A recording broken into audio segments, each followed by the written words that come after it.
کائنات نے ہی بتوں سے اسے صاف کیا اور یہ مقام اور مرتبہ اسے دیا. یہ سارا مقام اور مرتبہ کس کے صدقے سے ملا ہے؟ حضور کے صدقے سے ملا ہے. اس لیے اپنی ان عارضی زندگیوں کے اندر بدمتوں سے بچ کر رہیں. آج میرا سوال ہے ان لوگوں سے، یہ کعبے کے جھکنے کی محبت وہی سمجھ سکتا ہے جس کے دل میں حضور جانے کائنات کی محبت موجود ہو، لیکن جو بندہ کسی بد مرد کو سننے والا ہوتا ہے، جو بندہ ٹرمپ کے آگے اپنے آپ کو جھکانے والا ہوتا ہے، وہ کعبے کے جھکنے کے اس منظر کو، اس محبت کو نہیں سمجھ سکتا ہے. آج کہاں گئے وہ لوگ ان سے پوچھیں جو کہتے تھے کہ تم نے حضور جانے کائنات صلی اللہ علیہ وسلم کے روزے کی طرف اپنا چہرہ کیا ہے، تم نے شرک کر دیا. نعوذ باللہ.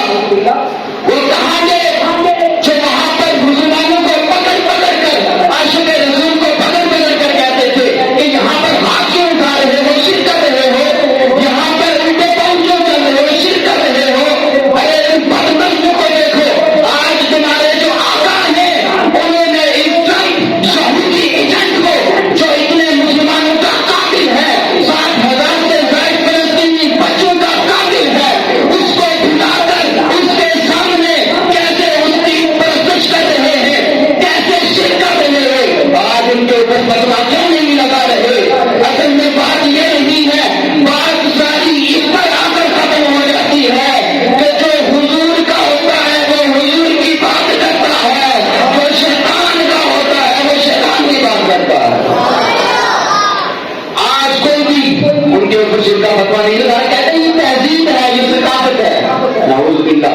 تمہاری یہ ثقافت ہے، تم ان کو ماننے والے ہو. کہاں ہیں وہ لوگ؟ کہاں ہیں ان کے وہ مولوی، وہ پیر، وہ عالم جو ہمارے اوپر شرک کے فتوے لگاتے ہیں کہ تم نے روزہ رسول کی اتنی تعلیم کر دی، شرک کر دیا، اس کے پیچھے تم الٹے کون چلتے ہو؟ وہاں آپ سب نے دیکھا ہوگا سوشل میڈیا پر کہ کیسے اس کے سامنے اس یہودی ایجنٹ کو سامنے بٹھا کر الٹے پاؤں پھر چل رہے ہیں. اور نعوذ باللہ کہ اسلام اتنا مقدس دین کہ ایک عورت کو پردے کا اتنا اہتمام دیا ہے کہ اگر نماز کے اندر دوپٹہ عورت رکھتی ہے لیکن بالوں کی سیاہی نظر آتی ہے، اس عورت کی نماز نہیں ہوتی ہے.